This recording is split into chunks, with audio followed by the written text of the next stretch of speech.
So you're thinking about rebranding, but you're not sure what steps to take, what you should be considering, and you're a little bit worried about stepping into some potential pitfalls. Well, we're going to cover all those things on today's episode. Let's talk rebranding. I'm Steve Reed, and this is Brand or Die.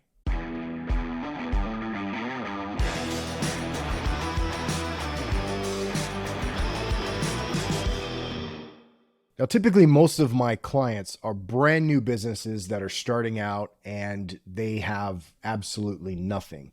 It's an open field, anything's possible.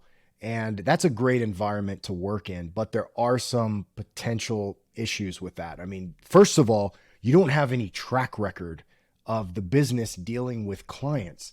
You don't really know how your customers are going to behave and how you're going to react. And so in the beginning, you have to do a lot of research. You have to pick an audience. You have to try to understand them. And even the biggest, brightest corporations out there, they can make mistakes. They can get it wrong. We've seen this happen all over the place, right? I mean, we've seen Google trying to release its own social media platform. Remember Google Plus? It's gone now, right? It was this thing everyone was excited for, or seemingly excited for. There's a lot of hype, but then people just never used it. It never took off. Facebook has had a challenge with their metaverse. Well, Meta has had a challenge with their new metaverse. And then they have their new Threads app, which really isn't getting that much adoption. I mean, it's maybe too early to tell where that's going to go, but it's really hard to start something new and to get a lot of things right. And so when it comes to the brand itself, sometimes a rebrand opens up the opportunity to learn from your past experiences and make things even better. And so I do enjoy stepping into a situation that requires a rebrand, but rebranding may not fix all of your problems. There could be some underlying issues with your business, with your product, with your customer support. There could be other reasons why your company isn't thriving. It could be a sales problem. I mean, there's a lot of different things it could be, right? So the first thing we want to do is, number one, is understand our motivation for what we're doing. We need to clearly define why we are rebranding. Are we trying to reach a new audience? Are we trying to revamp maybe a stale image? Maybe you've just been the same for so long and it hasn't really engaged people and people have kind of forgotten about you. That could be a possibility. You may need to recover from a crisis.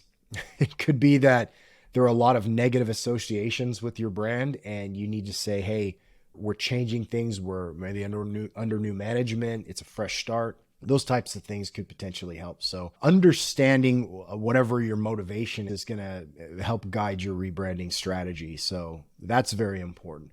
The second one is going to be your market research, and you need to investigate your current market, your audience, and your competitors as well. There may be a ton of new competitors in the field that were not there when you started. And so you may need to reconsider if you are different enough to where you're going to engage that audience again. So let's say you have a very unique offering, but over the years, a competitor popped up and is copying exactly what you're doing. And maybe they're doing a little bit better than you now. And you have to figure out how you're going to reposition yourself in the market due to that competition. And so those are all potential things to consider there. There's lots of ways that you can figure that out. It's going to depend really on your business model and how everything is functioning there. So, but those types of things are going to inform your rebranding decisions on whether you should do it or not, how you should do it. So that's important. The third step that we want to look at is to preserve what's working, right? If it ain't broke, don't fix it. There could be things that are working very well with your customers that they absolutely love that you just drop, and that could cause some serious problems. So it is very important to figure out, what's working and leave that the way it is. Maybe you can make it better than it was before, but really find out what's working for you. And that could open up some possibilities on how you could redefine what it is that you're doing. So the next thing that we want to consider is consistency. Consistency is the key, all right?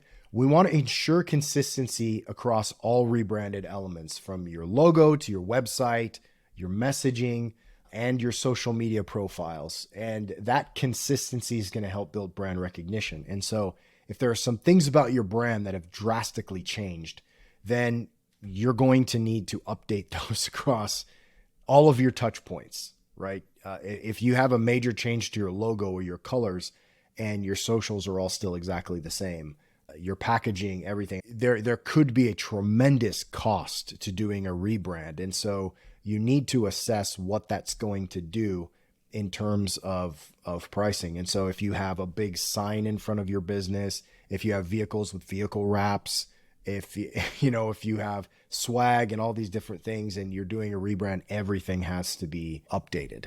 And that could be a very expensive process. So that could also be a reason why you might not want to rebrand. Again, it all depends. You have to weigh all of these factors, right? The next thing we're going to talk about real quick is having a customer-centric approach. So you want to keep your target audience at the forefront of your rebranding process. You want to understand their needs, their preferences, and their pain points. This is very, very important. You don't just want to rebrand because you don't like it. Maybe you're like, I'm looking around out there and I think we could do so much better. Let's go ahead and do it.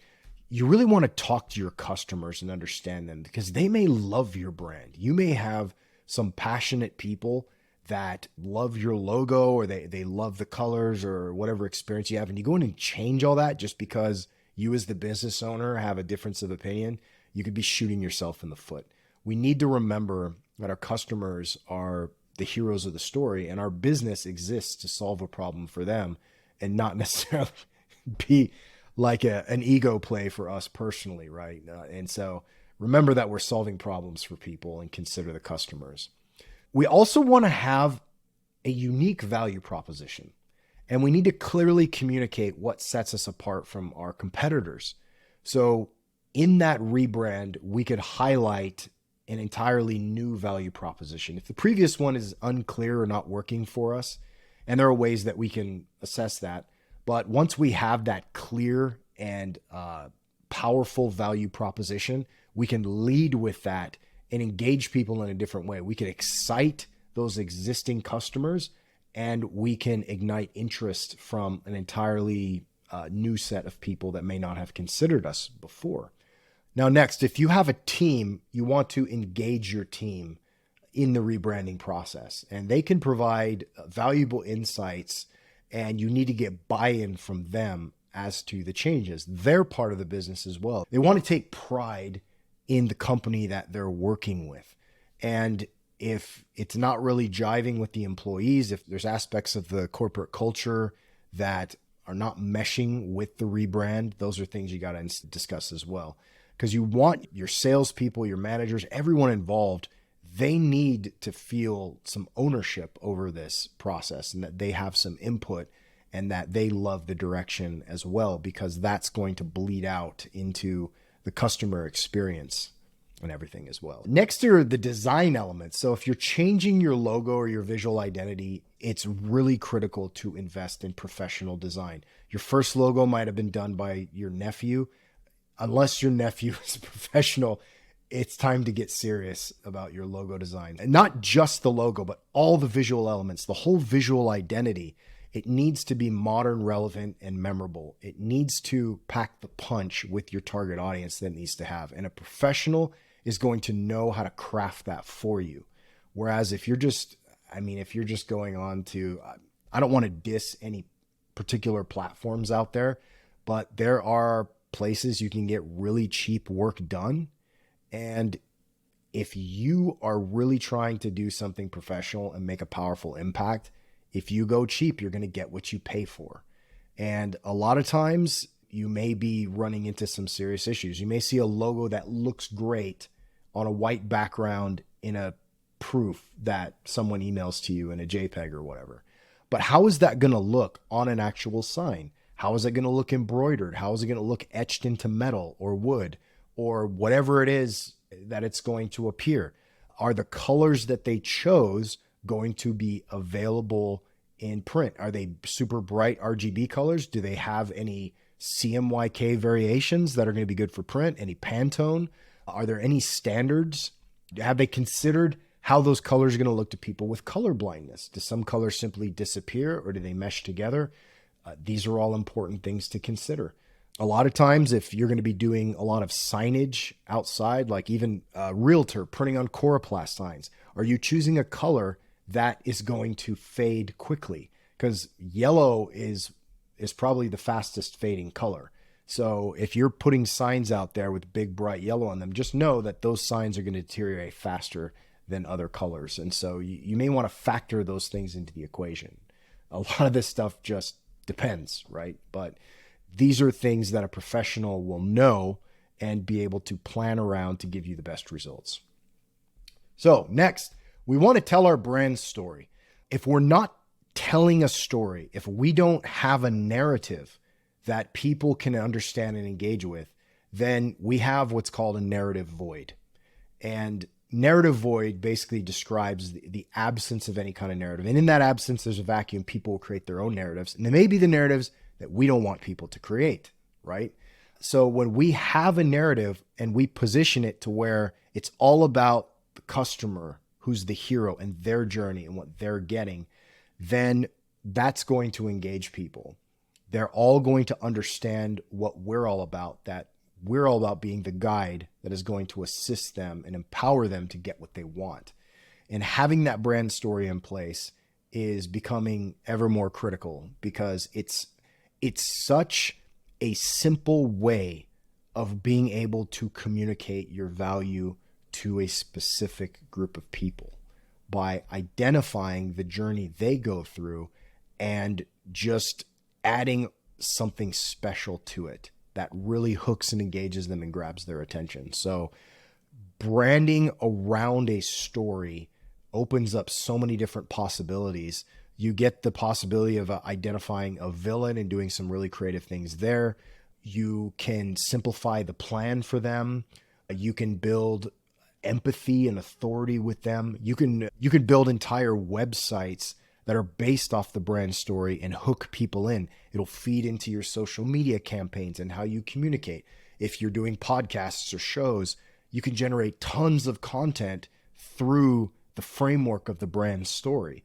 It becomes really, really powerful to have. And I can't emphasize that enough. It's a really great tool. And every client that I work with, we build a brand story into the equation. It's the actual core and foundation of the entire brand architecture process that I do. I think it's that important. So next, we want to plan the transition. You want to develop a transition plan that is going to avoid confusion. So once you have some of these elements, you don't want to start throwing stuff out there. You need to think about this and do some things deliberately according to a plan. So this includes announcing your rebrand to your audience and systematically updating all of those assets. A big announcement can be a powerful way of engaging people. And it doesn't have to be just one announcement. It could be a series of things to where you're constantly introducing these different aspects. It could be part of a social media campaign that goes on for weeks and weeks or months and months that is engaging and fun, depending on, what it is that you're trying to do. So after this rebrand, it's very important to monitor and adapt what you've done moving forward. So you got to closely monitor the impact that your rebrand is having. And you need to be ready to make some adaptations to your strategy if necessary. So the whole process of branding is a kind of evolution. It can change, it can modify over time. And that's why, and again, I'm just speaking from my position of what I found is effective. I don't just do a rebrand or design a brand and then leave. I usually stick around for several months and monitor and help manage the brand as it's being executed, and to help these rollouts happen and to make sure that any assets being created or social media plans or advertisements or whatever it may be, that everything's on brand and everything checks out. So we kind of train the people in the company and the marketing companies, the web development companies, whoever they're working with, get everybody trained on the brand so they can familiarize themselves with it. You need somebody who understands the brand inside and out to be there and be the authority to say, yes, this is on brand. No, this is off. Fix it. Because if we're getting those things wrong right in the beginning, those errors are going to be perpetuated and we're going to sabotage our whole process. And we don't want to do that. So final thing is seek professional guidance. So if you're uncertain, seek to work with a professional, branding experts who have experience in branding and especially rebranding, people who've been there, they've done that. They've seen things done wrong with numerous clients. They've seen things done right with numerous clients.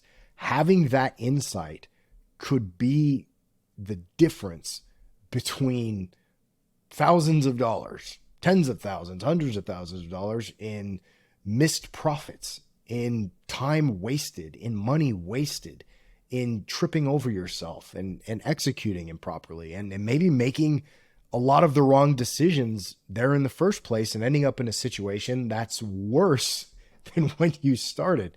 We don't want to see any of those things happen. So it's really important to consult with a professional. Just get a consultation. Many professionals will talk to you and help point the way. They'll give you some ideas. They'll help make sure that everything's in place. It doesn't necessarily have to be an expensive process, but definitely getting the advice of an expert can save you so much time and give you that refreshing clarity. Because I know whenever big decisions like that or this are being made, that it's very stressful. You're constantly worried about making the wrong choice, and it doesn't have to be that way. Just talk to somebody, get the advice of an expert. It will help out so much. So anyway, I hope you enjoyed this episode. Kind of a short one, but we just covered some basic principles about branding. If you like this content, please subscribe to this channel. I'm going to keep producing more and more content just like this to help businesses with their branding so that we just make this an easy, seamless process for as many people as possible. If you enjoyed this video and you like the content, give us a like, hit that notification bell, and we'll see you next time on another exciting episode of Brand or Die.